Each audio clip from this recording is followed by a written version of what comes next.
আসসালামু আলাইকুম। আমার ভাই আর ভাই বউ আসছে ঢাকায়। আমরা আজকে স্টার কাবাবে আসছি। স্টার কাবাবে আসছিল নাস্তা করতে, কিন্তু 12টা বেজে গেছে। আমার হাজবেন্ড আগেই বলছিল যে তোমার বোনকে নিয়ে গেলে আর নাস্তা খাইতে পারবে না। এখন দুপুরের খাবার খেতে হবে।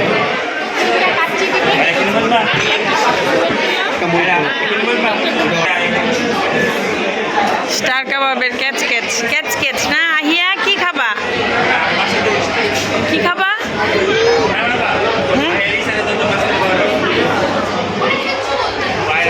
আইরা আম্মু আসো।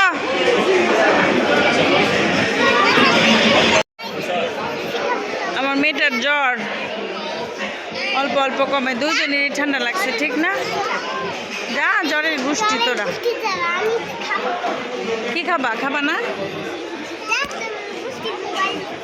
এগুলো বলে না, পচা কথা হয়। এই আরহাম, আরহাম হাই। এখন আহিয়া উঠে গেছে টেবিলের উপর। নাটি করতে হয় না, নাইরা পার্টি করবা? আচ্ছা ঠিক আছে, ঠিক আছে।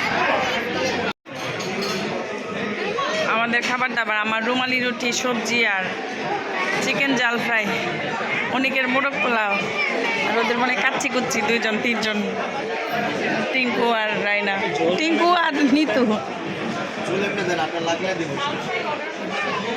অনেক বলতেছে কোয়ান্টিটি কমে গেছে, খাবারের টেস্ট ঠিকই আছে কিন্তু কোয়ান্টিটি কমে গেছে। আরেকজন উপর উঠছে, ও কি খাবে? আরহাম কি খাবে? 2জন কিছু খাবে না। আরেকজন রুটি মুখে দিছে।